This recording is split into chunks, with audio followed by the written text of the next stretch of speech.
Yo, what's going on, guys? Welcome back to another episode of Shonen Showdown. Today we are doing Anime Gauntlets Part 11. Let's get into it. Alright, so as you guys can see here, we have Naruto and Sasuke. Looks like their end of Shippuden forms running the gauntlet. In round 1, they have Gon and Killua. They're getting stomped. Gon and Killua have nothing in their arsenal to keep up with Naruto and Sasuke in these forms right here. Obviously, you can see Sage of 6 Pass jutsus are going to be used in this matchup here, so I don't know what Gon and Killua are doing. Godspeed, Adult Gon, still dead. Moving on to round 2, we have L and Kira from Death Note. They're getting clapped up as well. I don't care which names they find out and what names they write down. Nothing's happening. All I know is that Sasuke's too fast, Naruto's too fast. Even if they get outsmarted, which I don't believe would happen, they're still getting stomped. They have nothing in their arsenal to keep up with Naruto and Sasuke in these forms. Now we have in round 3, DMS Kakashi and Might Guy. Now this is a problem. This is a problem because we all know how I feel about DMS Kakashi. How are Naruto and Sasuke going to be battling against the Kamui? The same Kamui that was going up against Kaguya. And now we can also speak on DMS Kakashi having access to the Susanoo. So he has Kamui Lightning Blade, he has Kamui Shurikens, he can box against a Kaguya, and then you're coupling that with an 8 Gates Might Guy? Are you kidding me? The Might Guy that fought against 10 Tails Madara? Now he did have a lot of help there, and Kakashi was one of those people that helped him out. But the Kamui in combination with 8 Gates Might Guy is very, very scary. Still, I'm giving it to Naruto and Sasuke.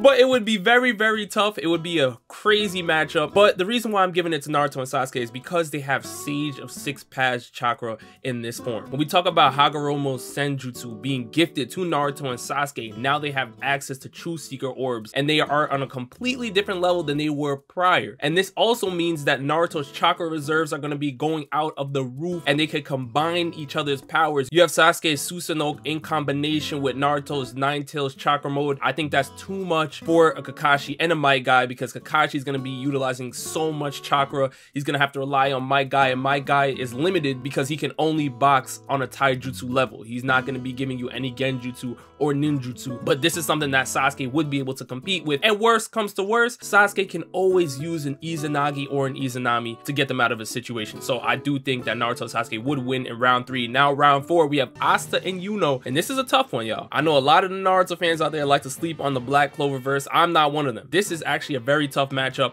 but I'm probably still going to give it to Naruto and Sasuke. Granted, I'm only going off of the anime forms of Asta and Yuno. Even though I believe that speed-wise, Asta and Yuno are on a level that they would be able to keep up with Naruto and Sasuke, they do not have the reserves of power to keep up with Naruto and Sasuke. We have to understand that Naruto in this form right here has so much chakra that he was literally gifting people throughout the 4th Great Ninja War handouts. He was giving them chakra boosts while he was boxing by himself. I mean, it was ridiculous how much chakra Naruto is using in the 4th Great Ninja War. He has so much chakra to just gift out to everybody. He could literally put Sasuke in a Nine Tails chakra cloak if he needed to. This is an issue for an Asta and Yuno because they don't have the reserves to keep up with them. In a battle of attrition, even if we're using post time skip Asta, I still don't think he will be able to keep up, because if we look in his battle against Dante, he was coupled with a Yami in that fight, and that's not an enemy that I think Naruto can't handle. Also, Yuno got put in his place by Zenon. That's also somebody I believe that Sasuke would be able to smash. So at the end of the day, Naruto and Sasuke are winning this round. We're moving on to round 5, and it's GG. You guys can clearly see here,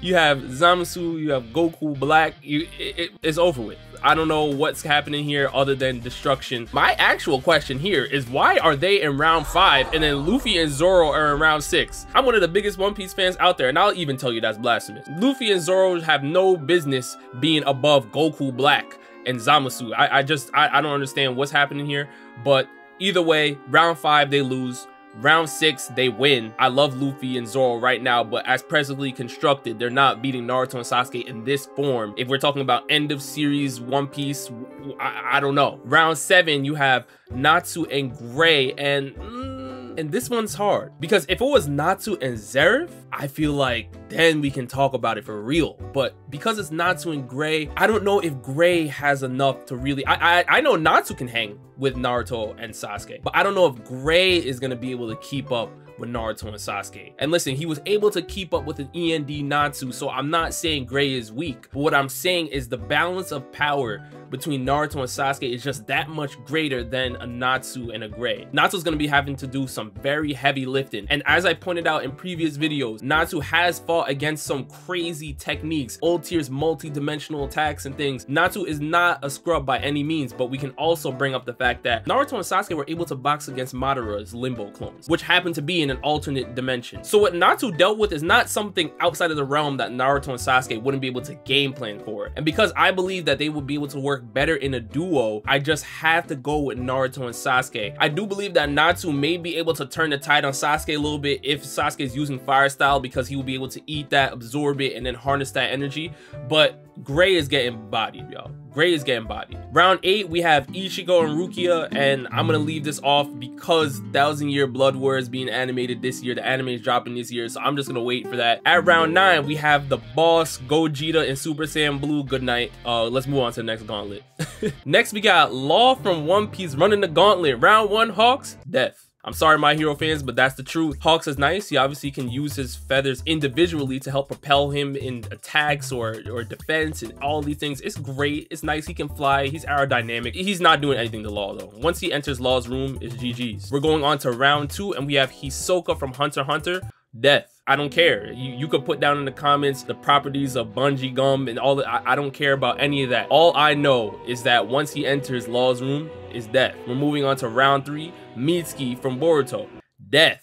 I mean, Law is pretty much cleaning up the first 3 rounds, no difficulty. I love Mitsuki from Boruto. Obviously, we know that he has Sage Chakra as well, but Law's abilities are too versatile for Mitsuki right now, as presently constructed in Boruto. I'm going on to number 4 in Tatsumaki, and now this is tough. I spoke about this before, but I believe that Tatsumaki is probably one of the strongest characters in anime, period. Hold on, Scream Rant, hold on. I see where you guys are going with this one. At 16, we have Tatsumaki from One Punch Man, and I am okay with this. I mean, she's a beast in the One Punch Man verse. You can put her up against Mob from Mob Psycho, and that's a great conversation to have. She can summon meteors from outer space within seconds. But we do know that Law has some experience against meteors. He was able to cut a meteor that Fujitora sent down on him. So Law is not going into this fight not knowing how to deal with gravity-based techniques. But that's not what Tatsumaki's power is. She has telekinesis, so she can also control Law. She can throw buildings at him, do all sorts of things. Law would have to use his room immediately to cover the range, and I do believe that Law can do that because Law's room was able to lift a Navy ship. We saw this happen in Punk Hazard. However, there's a difference between Tatsumaki and Law. The sole difference between these two is that Law doesn't have the greatest stamina. And that's where I believe Tatsumaki would beat Law, because she'll be able to outlast him. Tatsumaki can go on forever, I feel like. But Law, once he keeps using his devil fruit abilities for too long, it's over with. And I don't know how Law's hockey is really looking, but I don't believe it to be on a level that it can keep up with a Tatsumaki. So I have Tatsumaki actually winning in round 4. And then we can look at round 5. We have Gojo from JJK. And I'm sorry, Law, you know, you had a good run, but you're also losing here as well. We already know the infinite void and things. Law does not have anything to get out of that unless you count Law's room ability as a domain expansion. But even if that were the case, Gojo's domain expansion would be able to surround that and engulf that. I don't know how Law is going to be able to move through that. Law would have to at least try to get Gojo's heart out of his body before his domain expansion is activated, and that's going to be a tough task for Law to pull off. So I have Law losing in round 4 and round 5. Let's keep going. Oh, so we got Yami from Black Clover running the gauntlet. In round 1, we got Dabi from My Hero Academia. He has no shot. We know he's another fire quirk user in My Hero Academia, and he's food for Yami. I mean, Yami was doing training sessions with Mario Leona, who is a much better fire user than Dabi, to me. So if he's training against somebody that's 10 times stronger than Dabi, Dabi's getting clapped. Now we can move on to round 2. We have Kurama from Yu Yu Hakusho. We know that he has the Rose Whip. He uses the Rose Thorns for poisons, and he also puts his spiritual energy in there and things. It's nice. It's great. We know that Yami now has Mana Zone. So we've seen this in his battle against Dante, and we already know that once you get within that radius of his Mana Zone, it's almost instantaneous that you're getting taken down. So Kurama does not have the speed to contend with a Yami, and he wouldn't even be able to keep up with him if Yami drops a dimension slash. We're moving on to round 3, and we have a Kainu from One Piece. Here's the thing, Logia users, we speak about them all the time. If you do not have haki, you cannot contend with a Logia user. Granted, Yami does have access to ki, and we also know that Yami can cut through a dimension, which is something I have not seen Akainu deal with ever. So as far as I'm concerned, if we do give the advantage to the Logia users, I will say this round ends in a stalemate because Yami can't really stop him. But if we allow the ki from Yami to work against Logia users, and we know that he has arcane magic as well, and he can also cut through a dimension, so I just think if we try to equate those abilities to somewhat of a haki and trying to cut down a Logia user, I do think that Yami should win round 3. So for round 3, I'm giving the W to Yami, but there's a little asterisk on it. Round 4, we have Yami going up against Rinnegan Obito, and this one is probably the toughest matchup I've seen in a long time. The reason why I say that is because we know that Obito's biggest gimmick is the Kamui, so that allows Obito to be very evasive. However, we know that Yami can cut through a dimension with the dimension slash. He also has access to Mana Zone, so it would be tough for Obito to really get inside, but since Obito has the Kamui, we know that he will be able to phase through a lot of the attacks. It really comes down to reaction speed, and I do think that if Yami catches Obito within his Mana Zone, Obito's getting clapped. Minato showed us that with great reaction speed, you can land a hit on Obito. We've seen this happen before, and I do think that Yami has the speed to contend with Obito. However, Obito having access to the Rinnegan does not give Yami a lot of options to really get this off. I mean, having Yami access a Mana Zone while Obito's throwing all of these Rinnegan abilities at him is tough. So for this one, I probably would give it to Yami, but it would be very, very tough for him to pull that off because he would have to force Obito to play within his rules and enter his Mana Zone. Yami does have ways to at least cut through a dimension if he tries to come back, and this is why I'm giving Yami the slight edge. Now we're moving on to round 5, Gojo from JJK. Similar to the last gauntlet, good luck Yami, you had a great run, you made it all the way to round 5, but this is where you end up dying. Because the domain expansion ability is too powerful, Yami wouldn't even be able to process his thoughts that maybe he might be able to cut through the domain expansion because an infinite amount of information would just be thrown right into his brain. Alright, so I owe this one to my Discord here. We have Lelouch running the gauntlet, and it looks like he's trying to manipulate the user. So this is more of a who can outsmart who type of gauntlet. Round 1, we have Hitoshi Shinzo,